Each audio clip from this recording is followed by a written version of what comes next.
Brahma Gurur Vishnu Gurur Devo Maheshwaraha Gurureva Parabrahma Tasmai Shri Gurave Namaha. Chinmayam Vyapyat Sarvam Trilokyam Sacharacharam Tatpadam Darshitam Yena Tasmai Sri Gurave Namaha. Tvameva Mata Chapita Tvameva Tvameva Bandhuscha Sakha Tvameva Tvameva Vedyat Ravidam Tvameva Tvameva Sarvam Mama Deva Deva Tvameva Sarvam Mama Deva Deva. Jai Guru. Om Sahana Bhavatu Sahana Bhunaktu Sahaviryam Karavavahai Tejasvinavadhitamastu ma vidvishavahai. Om Shanti, Shanti, Shanti. So this morning we do not have Aditi, so we will not have the Sanskrit, but we will just deal with the English translation.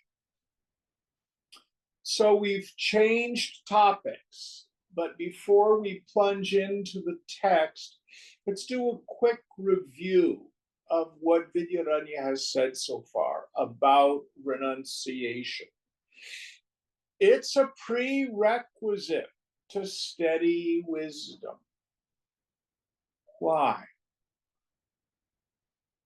As long as we are still engaged with the world thinking it's real, meaning I'm a person, the names and forms are separate from me and have inherent joy-giving and misery-producing properties, I will be unable to apprehend directly the substratum.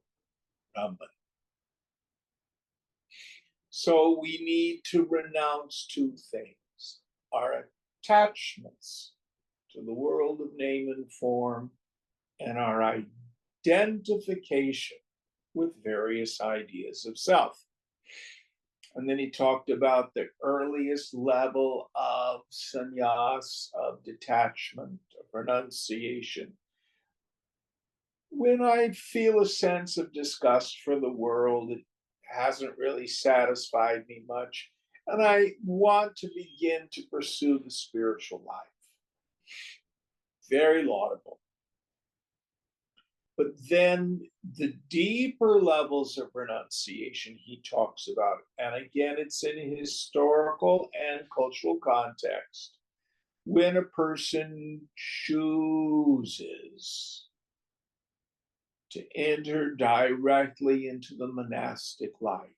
I'm going to leave this world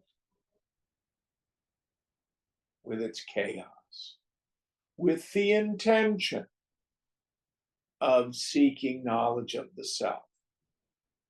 And that too has its pitfalls. We may be running away from the world. We may have things around sexual identity that we don't want to look at. Or we may be attracted to the spiritual life because of its status, especially in India. If you're wearing the orange cloth and you have a title, people treat you like a god. So just because we leave the world of the householder doesn't mean we've really renounced. But if we're serious about it, and we really give up our attachment to the world and head straight for realization, that's what really needs to be done. And the results come comparatively quickly. And then he said, for the Paramahansa, the person established in knowledge, the renunciation of the world is effortless and obvious. I see the fundamental voidness of the world of name and form. So, any thoughts on this process? All right. What verse are we on, Mark? We're on page 25. I think we're in the middle of that page, are we not? Yes. Would you be so kind as to read the English for us? Okay. Vasishta. Good qualities, such as study of the Shastras, keeping company of holy men, etc., are required by proper practice right from the early life. These, accompanied by efforts, achieve the good result. The word alam means fully and correctly. After qualities, gunai, yuktena is to be understood. For example, having the qualities or together with the qualities. Hita, conducive to good, means bliss of final emancipation. So here he's drawing on Yoga Vasishta, a text he seems to be fond of because he's quoted it quite a bit. And here, what he's talking about is what we need to do. And here, to draw a parallel with Shankara, it means that we need to become adhikari, a fit student.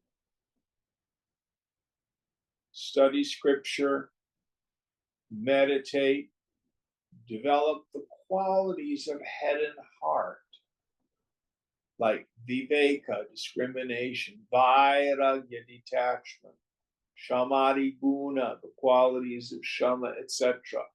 And this develops our mumukshutva, the burning desire for liberation.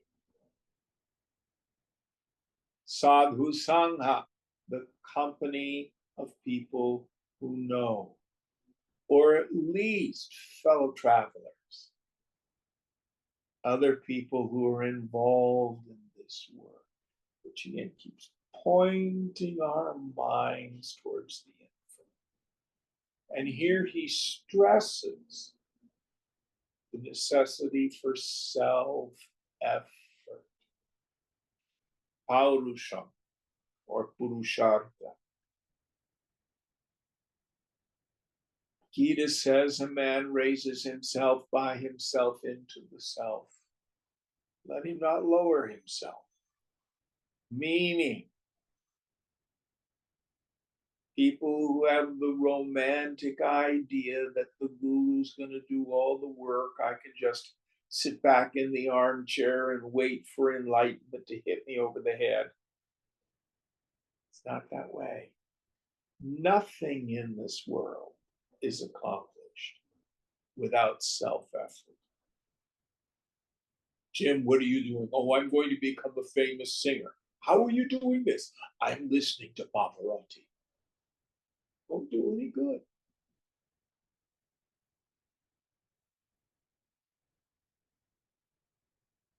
Mark, you want to become a doctor. David, you want to become a doctor. Oh, that's simple. You watch Dr. Kildare.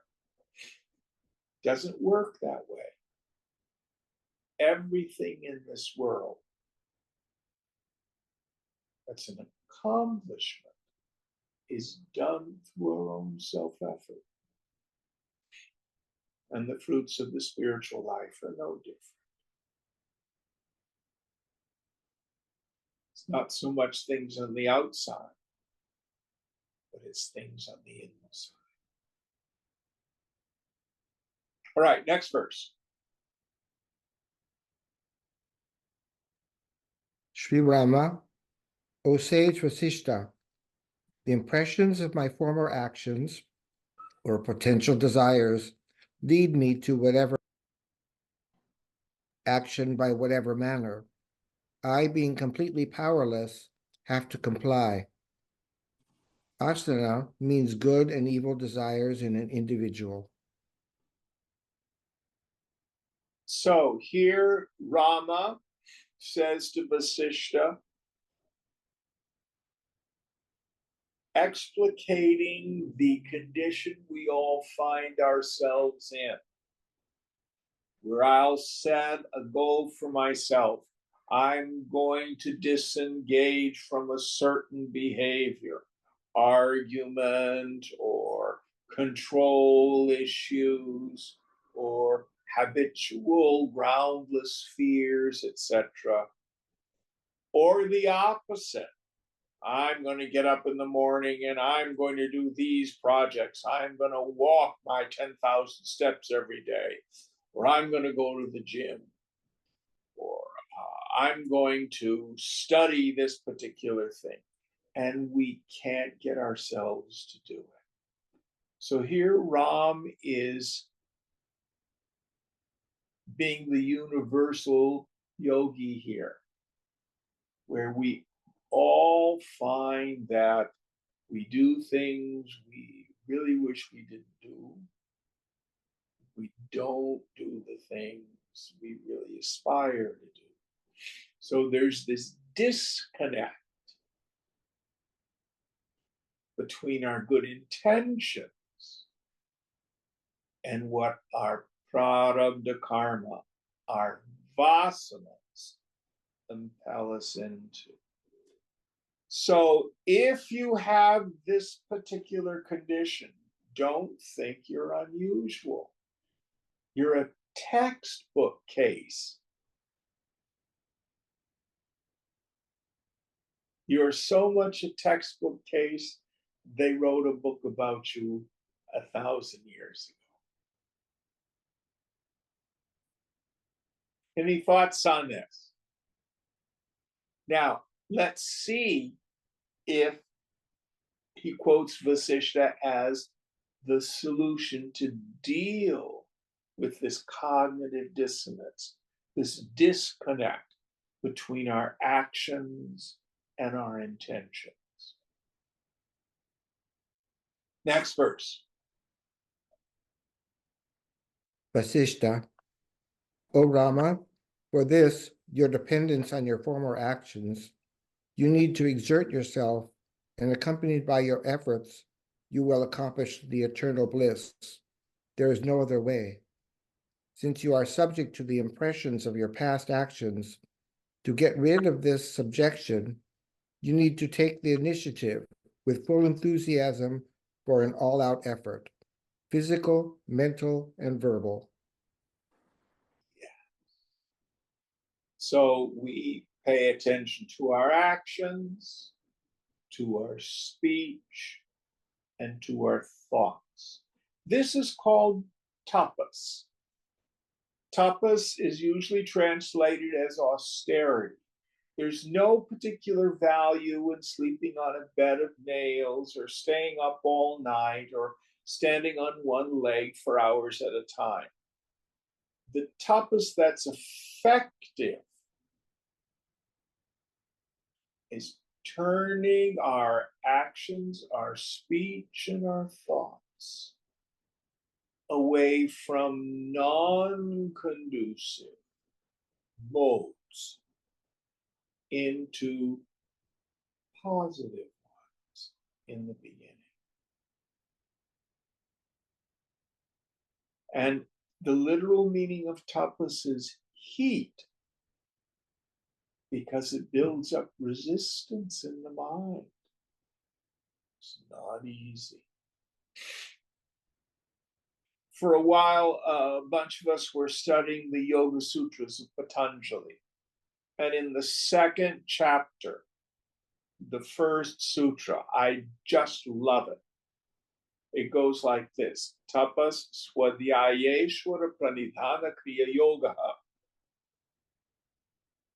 Austerity, tapas. Here, swadhyaya. It's not like what we do in the Vedanta tradition. Swadhyaya in the Vedanta tradition means our own study of scripture. Patanjali says it's personal inventory. It's becoming conscious of what my kleshas, my afflictions are, my bad habits, my character defects, the things that separate me from God and other people. Ishvara pranidhana, trustful surrender to God. We need to invoke God's grace. Then he calls this Kriya Yoga. This is yoga in action. Karma is a completed action. Kriya is an action in process. So, how do we do it? First, we take the middle part, inventory. Pay attention. Meeting with a new student this evening who's just come back from a 10-day Vipassana retreat.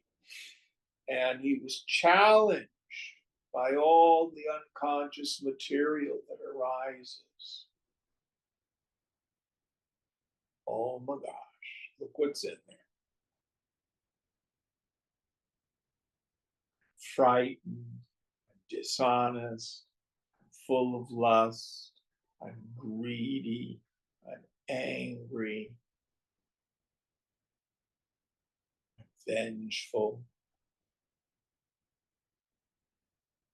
defending and protecting ego. Welcome to the human condition.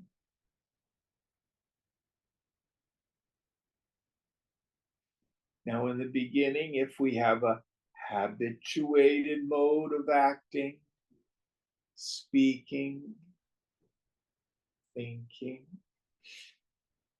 we work on correcting it. Usually,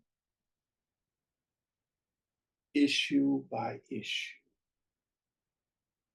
So, let me see if I can think of one that's very common for people. Let's say you have the habit of giving unsolicited advice. Somebody shares their problems, and our immediate response is, well, I have the solution. Let me tell you about it. And you might find, for example, that that annoys people. So you can just take that one thing. All right, Jim, practice being a listener, not a fixer.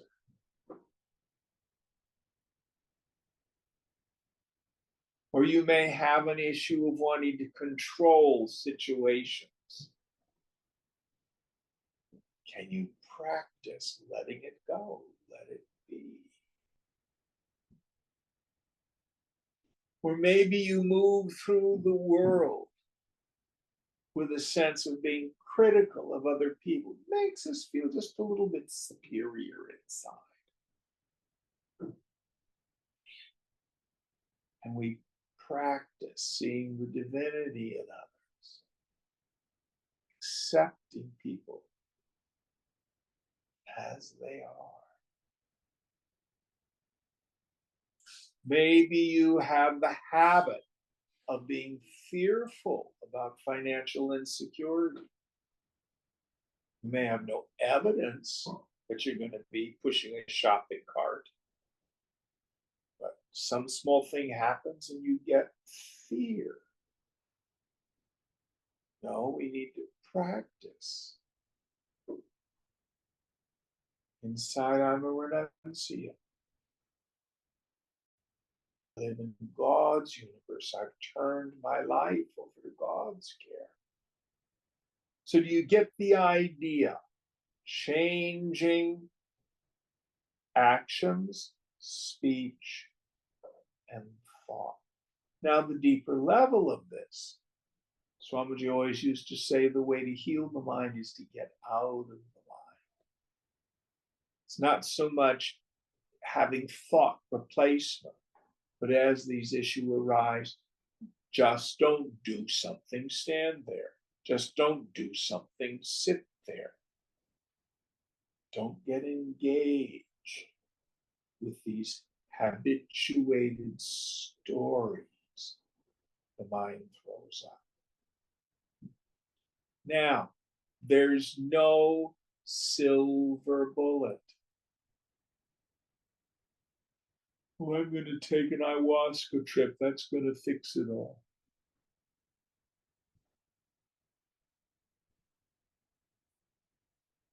It's purushartha. It's our own self-effort.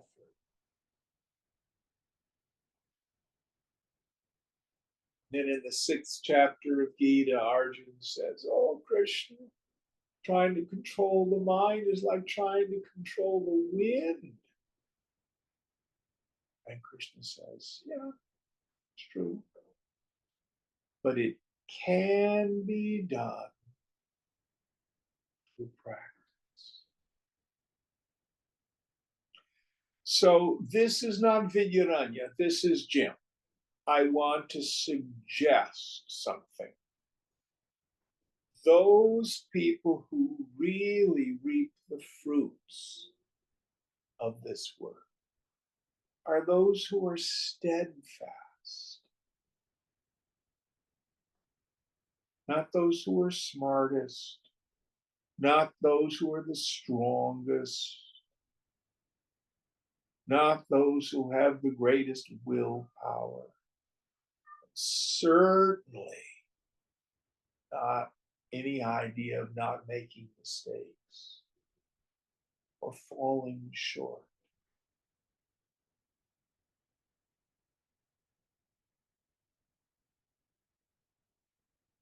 I'm not usually one who talks about visions, but in my early sadhana, I had a vision. And there I was with a concrete sidewalk, and I had a sledgehammer, and I was trying to crack the cement. Couldn't do it. Then the scene changed, and there was the same sidewalk, and some crabgrass had broken up and cracked the concrete.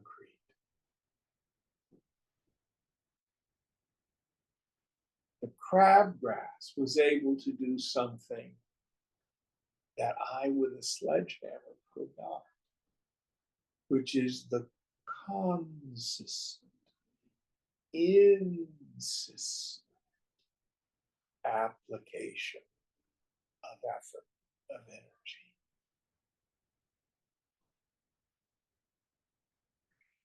So the good news about being a yogi is we don't have to worry about yesterday. We don't have to worry about tomorrow. It's today. Let's say you got up at 7 o'clock and all of a sudden it's noon and you still haven't meditated or done any scripture study. It's okay.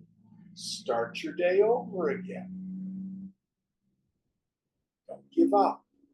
Don't get discouraged. Don't become despondent. Be steadfast. Any thoughts on this before we go on?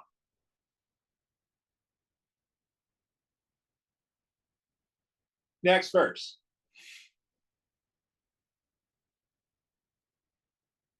Vasishta. Desires are of two kinds, good and evil. Your desires, O Rama, derive from former actions. Do they belong to both the kinds or to any one of the two? Both good and evil are leading you to either of them, are leading you or either of them. This is the alternative.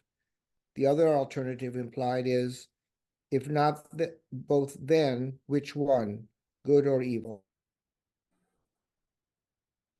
So the idea here is we have auspicious desires and inauspicious desires. Here, Vasishta is riffing on Kathopanishad. In Kathopanishad, Nachiketas is asking Yamaraj, Lord Death, when a person dies, is he or isn't he?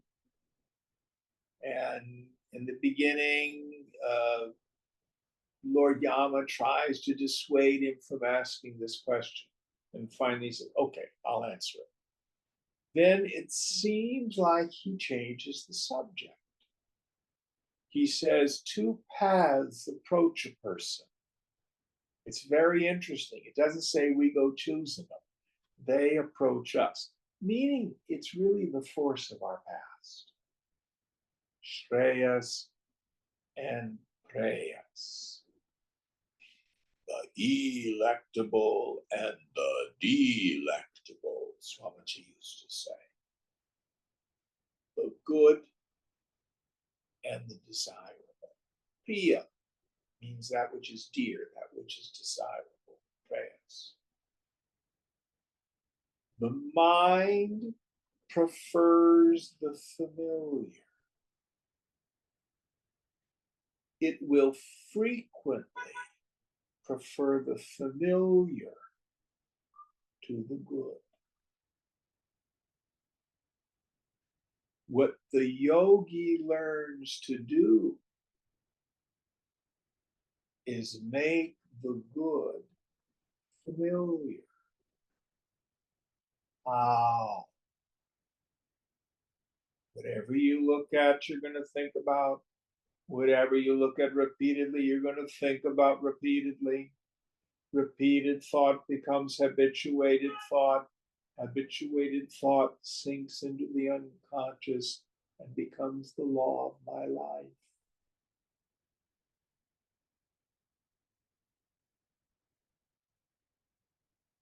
That's the fundamental law of the attentive faculty.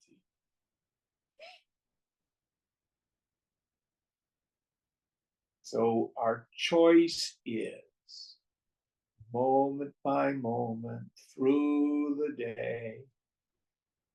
We don't have a whole lot of choice about what the unconscious throws up out of the past. But we can work with it. We can say, I see you for what you are, not going down that rabbit hole. Om Namah Shivaya, Om Shivaya, Om Shivaya.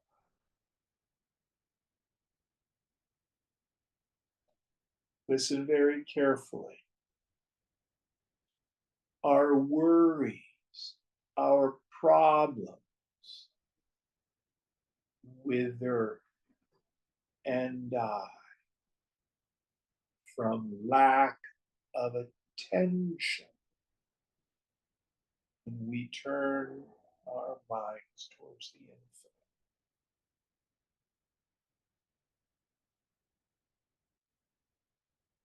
Or as Swami Tejo Mayananda used to say, do you know how to get rid of your worries? Quit worrying.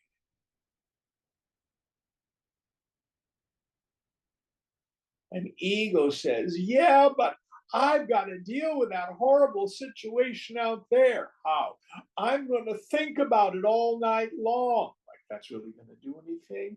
I'm going to worry about it when I'm taking a shower. I'm going to have conversations with people who aren't in the room. This is what the mind does. Out of habit.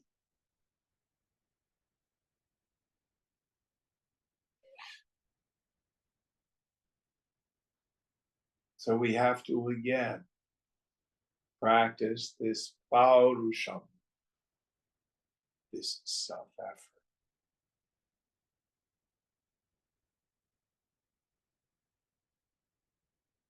And here, I have found it useful personally to just take one issue or two issues at a time. Don't try to solve all the problems of the mind overnight. Take it easy. There's a Zen slogan, hasten slowly.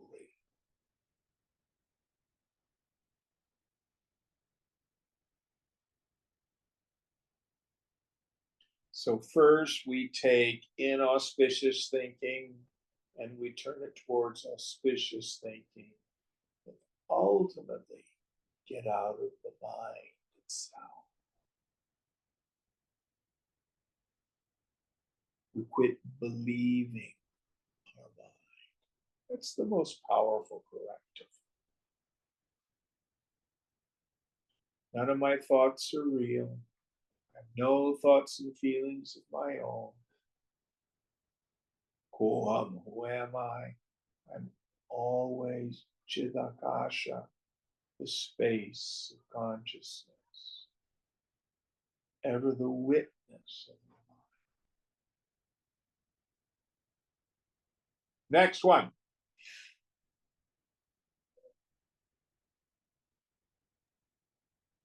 Vasishta. Of the three alternatives, if you are led by the good desires, then in that manner alone you will attain to that eternal state. Of them, tatra means amongst the alternatives. Tat means then. Dhanaiva kramena, by that way alone, means independent of any other effort. The very activities brought about by good desires, eternal state, shashvatam, padam, means liberation. So here what he's saying is if we change our behavior into auspicious actions, that's the way we get to the goal. Behavior, thinking, speech, those three. Starts here with the behavior. It's funny, we tend to measure our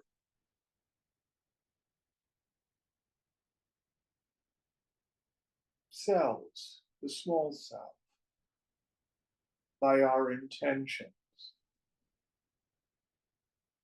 Whereas the world measures us by our actions. Very interesting.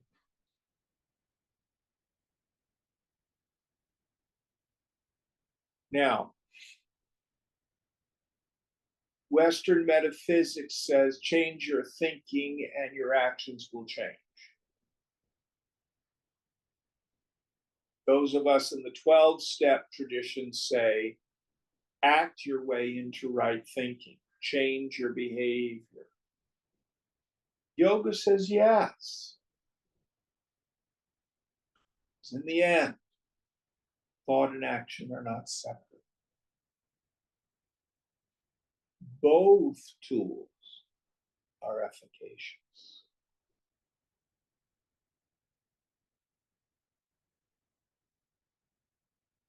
But here, he's talking about action, endeavoring to cease corrosive behavior. Now, one has to be very careful that you're not caught up in notions of ritual purity or being a goody. How do I measure whether my action is auspicious or not? Well, we have several formulae. I'm fond of the yamas and niyamas as they're set forth in the Raja Yoga tradition. You can just Google those. There's moral precepts for dealing with the world and personal ones. But here's a shorthand form of it. Any thought or action that separates me from the love of God or the love of other people is problematic. It's a klesha. It's an affliction. It's a dosha. It's a defect. I was reading a commentary on the yamas and niyamas, and this particular commentator said all of them boil down to ahimsa. Ahimsa means non-injury, non-violence.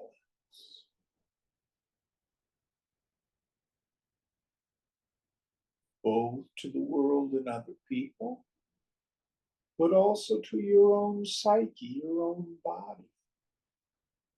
Don't do violence to your own equipment.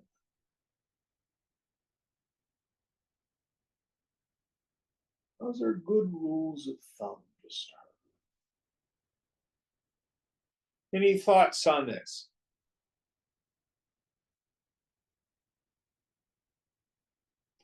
Well, scripture says this is adharmic. You shouldn't do this.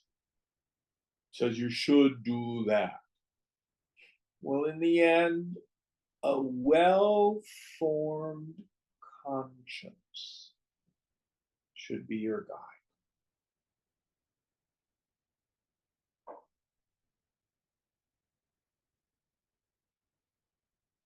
I think of the story, there's a very wonderful book called My Guru and His Disciple, written by Christopher Isherwood, a very fine author. And Isherwood was gay, but he was very committed to his spiritual practice. His guru was Prabhavananda. And Isherwood had fallen in love with this younger fellow. And he goes to his guru and says, what should I do? Now you could take a religious viewpoint, oh, that's adharmic. But his guru was wise, and he said,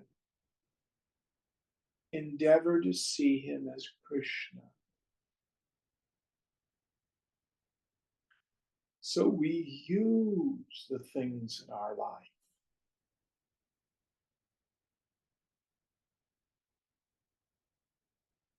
We have to be very careful not to be literalistic about some of these things.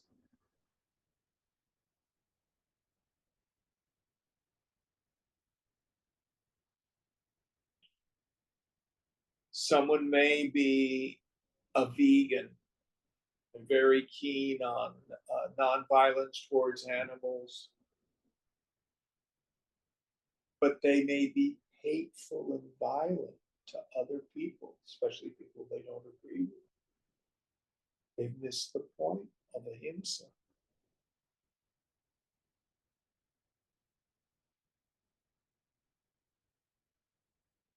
And again, I encourage us all steadfastness. Keep on keeping on. It's not things we accomplish overnight. Any comments or thoughts? Next verse. Vasishta, if the evil desires are leading you to the difficulties, then personally you are to exert in order to vanquish that former impression. Bhava is desire. Tat means then. Yatna means practice of anti-evil rites prescribed by the sacred texts. By the help of that and with own effort, not by working through other men such as by soldiers, a battle is won. So the idea here is if we have negative habits, you can't rely on somebody else to fix it. We must do the work. Now, Shankara has a wonderful image, which I like. You have to imagine you're in a South Indian temple which has steps going up to the Holy of Holies at the top. And there are children playing there on a portico with a rubber ball. So they're bouncing the rubber ball back and forth. Now, if the rubber ball, somebody doesn't catch it and it hits the first step, you might be able to grab it. But once it starts down the stairs, no way until it hits the bottom. You got to climb all the way down and start over. So, what's the meaning of the image? Sometimes that first thought just comes up. It could be anger, it could be fear, it can be some trigger. That's the word we use today. No blame. You have some capacity to then turn the mind. But if we let the mind indulge, I'm going to spend all morning resenting so and so. Oh, I got bad news from the bank. I'm going to spend all day worrying about money. I have some health issue.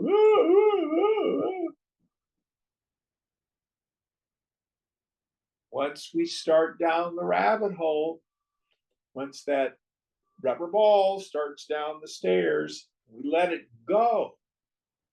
It's almost impossible.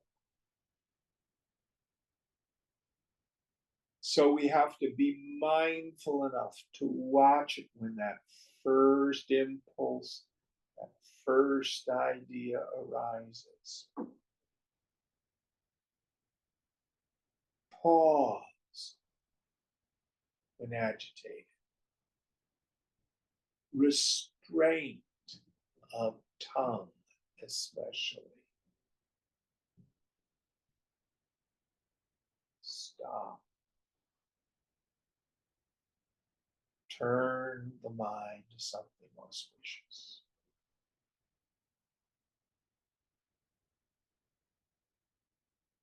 And it's a practice, it's abhyasa. We don't do it just once. Over and over. And then how does this relate to the first part of the chapter when we were talking about renunciation? In Gita, Krishna says that person who gets rid of the objects of desire but allows the desire to remain behind is verily a hypocrite.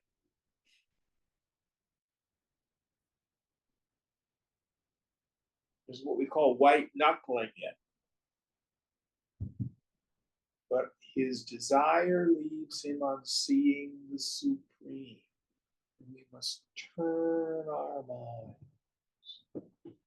towards the infinite.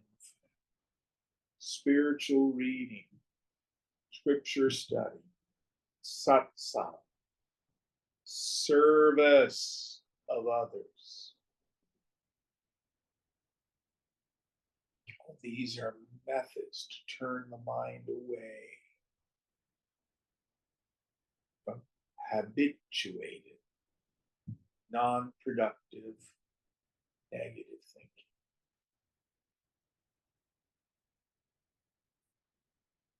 Next verse.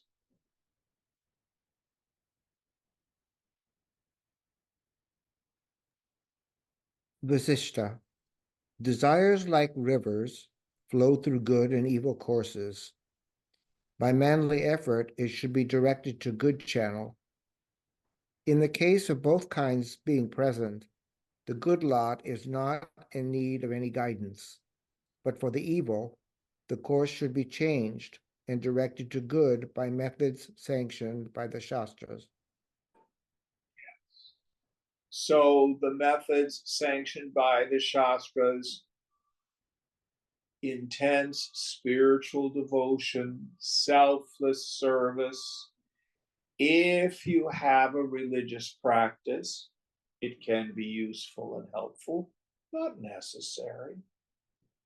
Again, he's in a cultural and historical context. We are not healed so much by what we turn from as to what we turn to.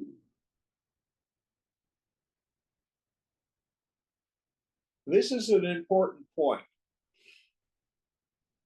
So if someone says, Jim, you're too self-centered, you should stop thinking about yourself so much. And you go through the day, am I thinking about myself? Am I being self-centered? Was that a selfish action? That will become fruitless. And the scriptures give us the example, don't think about the elephant, don't think about its big trunk, don't think about its massive tusks, etc. The very fact that you resist it focuses your mind on it. So it's what we turn our attention toward.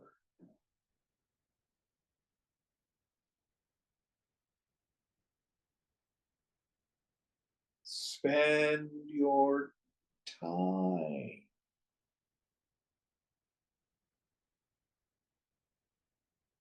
in selfless service, scripture study, sadhu sangha, the company of holy people, your own meditation, your own practice. Remember God, remember yourself, the self. Tune up the mind, introvert, as much as you can, as frequently as you can.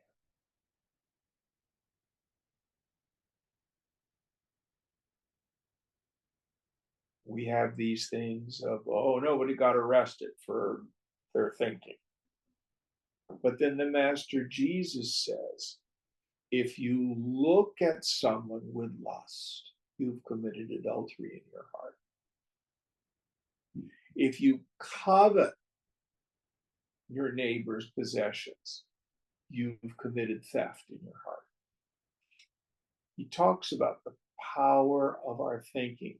So a yogi understands the import of learning to discipline, not just the behavior, but the mind itself.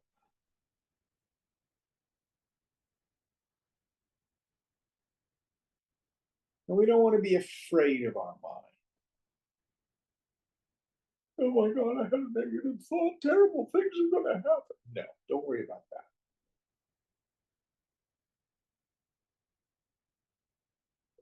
Do what we can. Turn the mind towards the infinite. And again, steadfastness. Do not let temporary failure impediment. Ourselves up, some more.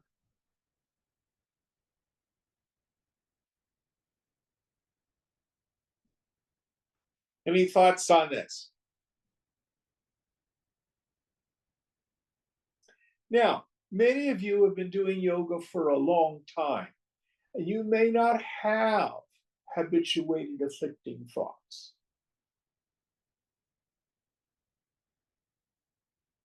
But we have, for example, thoughts of distraction and indolence. I went to a concert with a friend who's 30 years younger than I.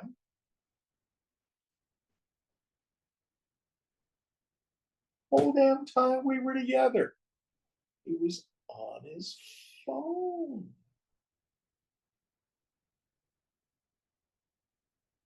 None of my business. But it was clearly a habit All I can say is it certainly kept him from being present to the conversation.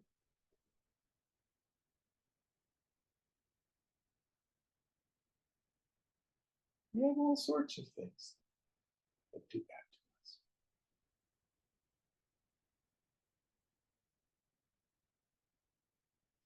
Next verse.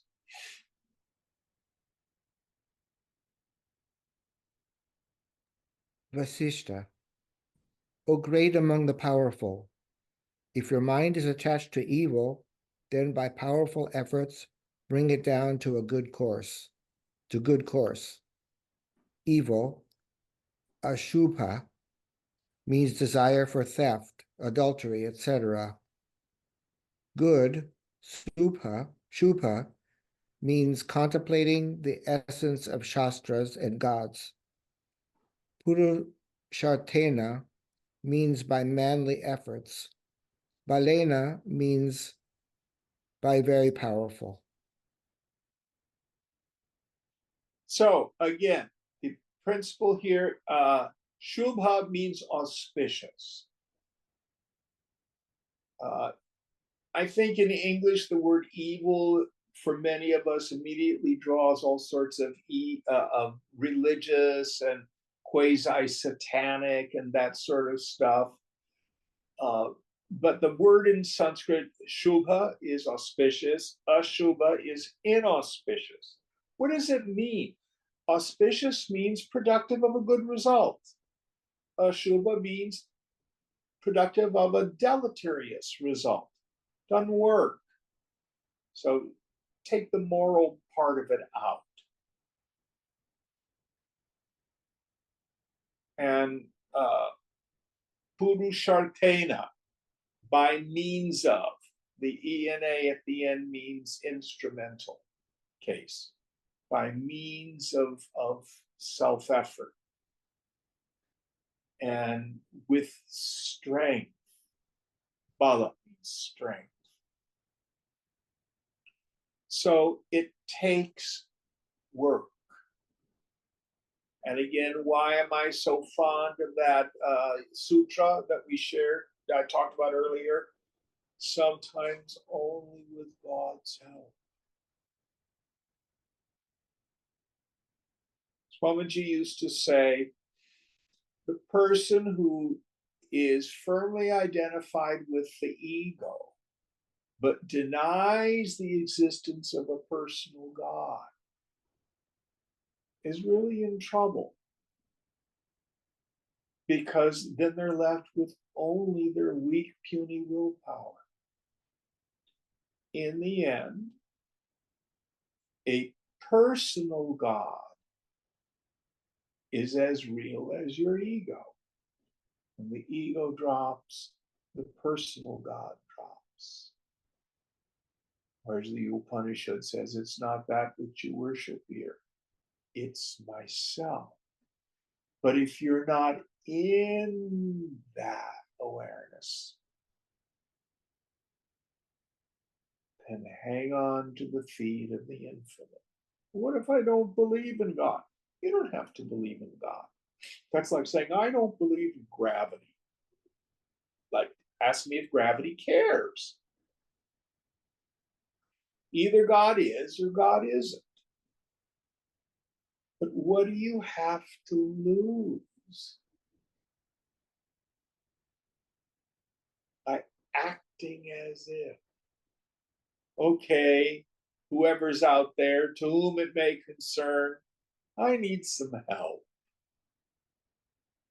I'm having a hard time with this issue.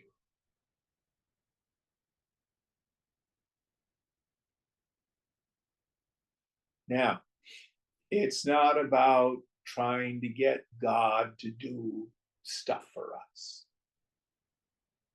Prayer doesn't change God. Prayer changes the one who's praying. Most powerful of all prayers is the prayer of surrender. I can't, God can, I think I'll let it.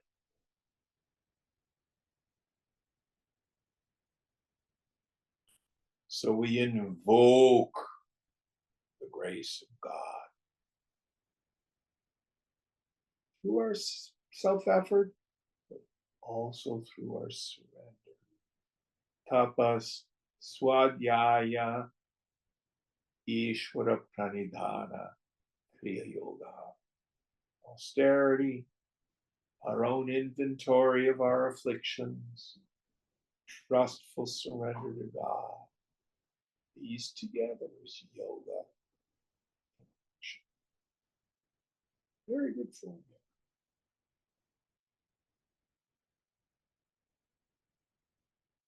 And again, no magic bullet.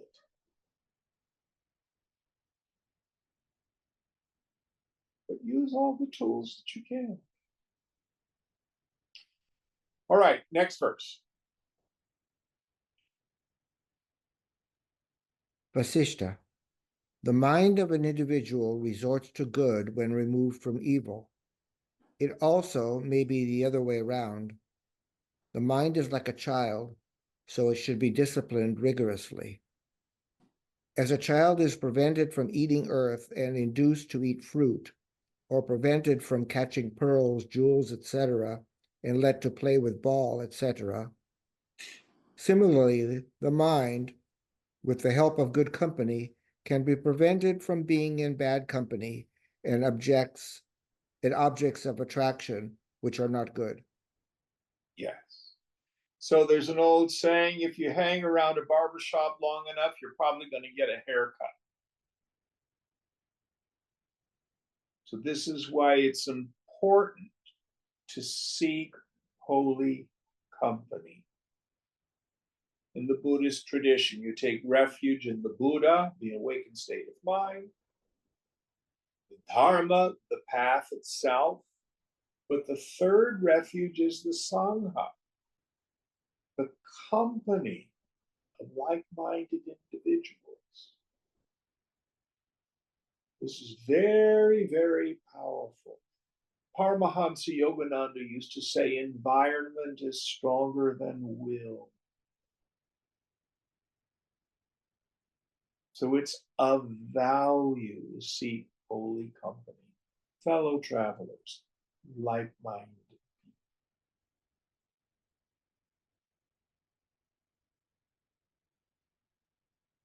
And again, it takes work. How do we remove these habituated negative modes of behaving, of speaking, and of thinking?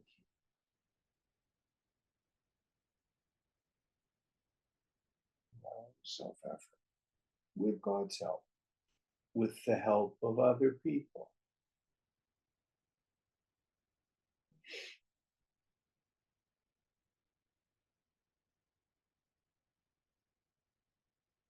Don't be a jerk. That goes a long way. And do our best to develop auspicious behaviors. Here's a big one. Over the years, as I've done this work, I can't tell you how many students will come to class, but do they do any self-study on their own? No. Do they meditate? No. They just come to class to get high. No blame. It's better than not. But the fruits of this work will not come.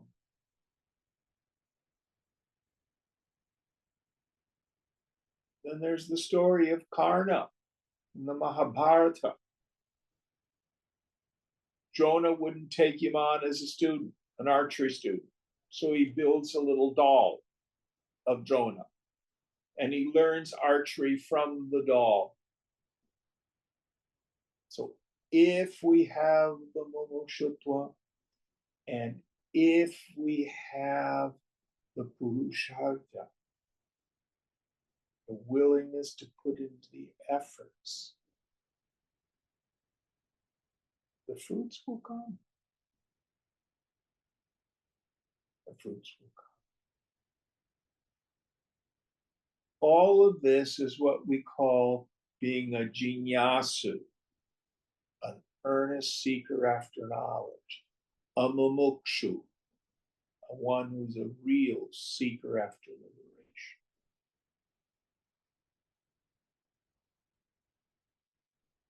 Okay, next one.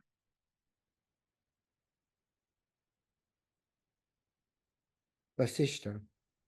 The mind, which is like a child, should be trained to tranquility by persuasion and consolation and caressing. In this soothing manner, it is disciplined at once. But trying to expedite the matter, resorting to stronger measures, only brings the desired effect gradually. There are two ways to stall a refractory animal. The one is by fondling and tempting with fresh grass, and the other is by berating and beating with a rod.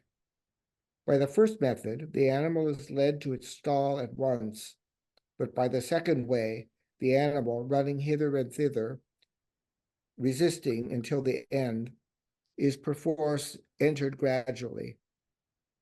Similarly, in persuading the mind to equanimity, by convincing it that there is no distinction between a friend and foe, and the manly effort, such as controlling of breath and restraining of mental function, these are the two ways. By the first way, for example, easy and comfortable way of training, the mind becomes calm soon. But by the forceful way of physical yoga, the result is achieved only by degrees.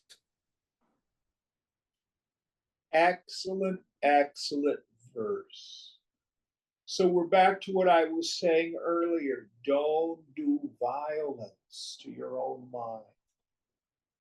Some people think that the way to change their thinking or behavior is to beat themselves up. Doesn't work.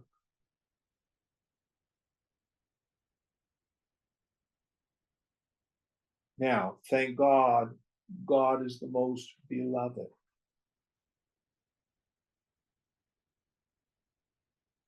So we gentle the mind, we tempt the mind.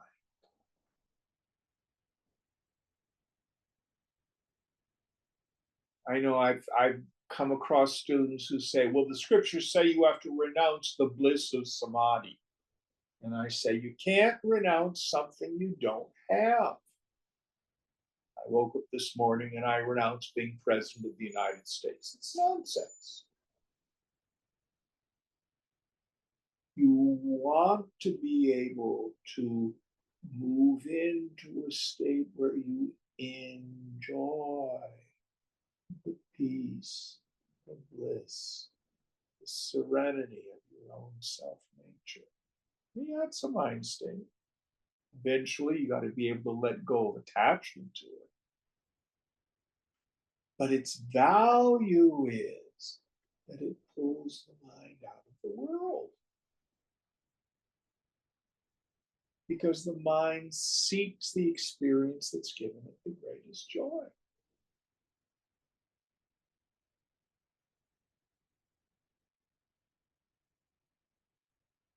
Go toward the infinite. Go toward seeing the self in everybody. Go toward your self nature, which is bliss consciousness. Then you don't have to worry so much about leaving the world. The world will.